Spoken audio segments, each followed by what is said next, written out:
हर हर महादेव। जय माता पार्वती। कैसे हैं आप लोग? भगवान भोलेनाथ की कृपा से अच्छे होंगे। आज मैं भगवान भोलेनाथ की आषाढ़ महीने की कहानी लेके आई हूँ। भगवान भोलेनाथ के कैलाश पर्वत पर तप कर रहे थे। अपने तप में लीन थे, आँख मूंद के तपस्या में थे। अब माँ पार्वती बड़ी चिंतित थी और चिंता में, शोक में वो बैठ के सोच रही थी। भगवान भोलेनाथ जब अपने समाधि से उठे तो माँ पार्वती की में शोक में देखकर पूछे कि हे देवी, क्या बात है देवी, क्यों इतने चिंतित में आप हैं, क्या बात है? तो माँ पार्वती ने कहा कि हे प्रभु, मुझे बड़ी चिंता हो रही है। बोले भोलेनाथ, क्या बात है देवी, किस बात की? वो बोले कि जगत की स्त्रियों को लेके बहुत मुझे चिंता हो रही है, क्योंकि मैं एक नारी हूँ। मैं भी एक नारी का, हर नारी के चिंता करना मेरा कर्तव्य है। तो महादेव बोले कि हे देवी, कौन सी नारी की आपको चिंता है? उन्होंने बोला कि हे भगवान भोलेनाथ, मैं आपसे एक बात पूछने की आग्रह कर रही हूँ, कृपा बताने की कोशिश करिए और विनती करती हूँ। तो भगवान भोलेनाथ ने बोला, क्या बात है देवी, पूछो, क्या पूछना चाह रही हो? तो माँ पार्वती ने पूछा कि हे प्रभु, एक सुहागिन स्त्री की कहानी मैं पूछना चाह रही हूँ, कृपा करके आप मुझे बताइए और समझाइए। तो भोलेनाथ ने कहा, पूछो देवी, क्या बात है? तो माँ पार्वती ने कहा कि हे भगवान, जब सुहागिन औरत, हे प्रभु, जब सुहागिन औरत मरती हैं, हाथ में चूड़ी, लाल बिंदी, माथ में सिंदूर, मांगे में और पाँव में बिछिया होती है, और मरने के बाद उनको लाल चुंदरी उड़ाया जाता है, बाजा गाजा से अपने पति के कंधों पर शमशान घाट तक जाती हैं और उनका अच्छे से स्वागत होता है, पति के हाथ से अग्नि पाती हैं।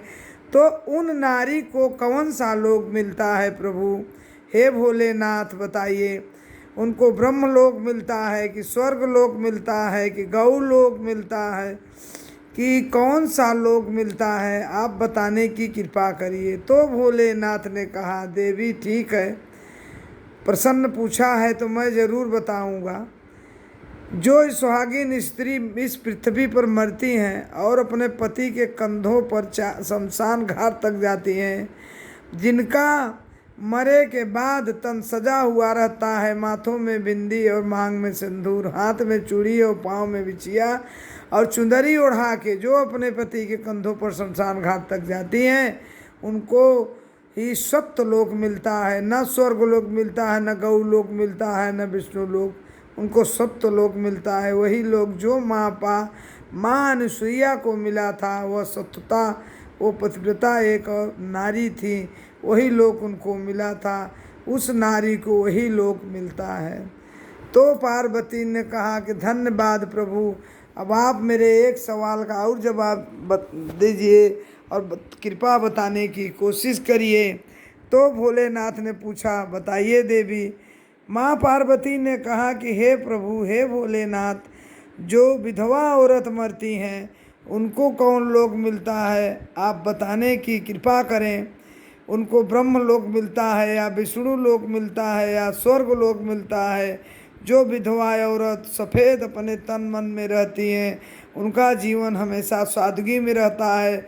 उनके माथ में बिंदी और सिंदूर नहीं होता मांग में, और ना ही चूड़ी ना बिछिया, और उनको मरे पर सफ़ेद चादर में लपेट के और उनके घर वाले उनको शमशान तक बेटा या जो भी हो ले जाके उनके शमशान घाट पहुंचाता है, आग लगाता है। तो उनको कौन सा लोक मिलता है?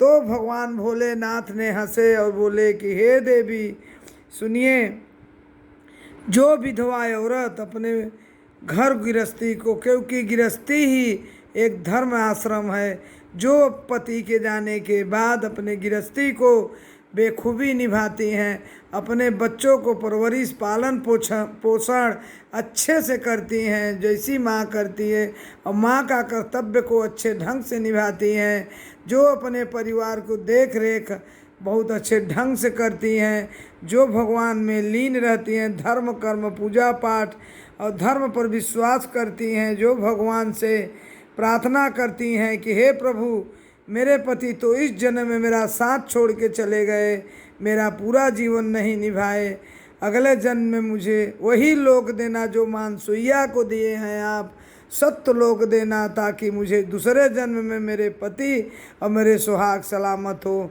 ऐसे करते हुए जो स्त्री अपने प्राण को त्यागती हैं और शमशान घाट जाती हैं, उनका बेटा उनको अग्नि देता है, उनको ही वही लोक मिलता है जो एक सुहागिन के लोक मिलता है, वही सत्य लोक जो माँ एक अनसुईया को मिलता है, वहाँ हो जाती हैं और उनका जन्म स्वार्थ होता है। अगले जन्म में फिर वही नारी जन्म लेती हैं तो उनका सुहाग अमर होता है।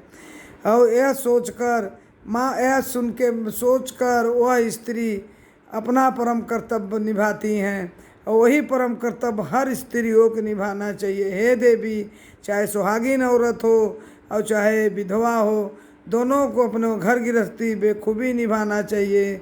ऐसी बात नहीं है कि सुहागिन औरत मरती हैं तो उनको नरक नहीं होती, वो भी अगर सुहागिन रहते हुए भी पर पुरुष को बुरी दृष्टि से देखती हैं, सपन में भी देखती हैं, पर पुरुष की स्पर्श करती हैं, उनको भी मरने के बाद नरक की प्राप्ति होती है। ऐसी बात नहीं कि विधवा औरत को ही नरक मिलता है, ऐसी कोई बात नहीं। अपने अपने करनी का कर्तव्य हर स्त्री हर कोई को मिलता है। अच्छा कर्म करने पर विधवा औरत को भी अच्छे कर्म की प्राप्ति होती है और सत्य लोक को जाती हैं। अच्छा कर्म करने पर सुहागिन औरत को भी सत्य लोक मिलता है। यही कहानी है। तो माता पार्वती ने कहा, धन्य है प्रभु, आहे भोलेनाथ, आपने तो मेरे शक को दूर कर दिया, धन्य है, आपको कोटि कोटि प्रणाम। जय माता पार्वती, हर हर महादेव। धन्यवाद इस कहानी को सुनने के लिए। तो कैसी लगी कहानी मेरे कमेंट बॉक्स में हर हर महादेव ज़रूर लिखना।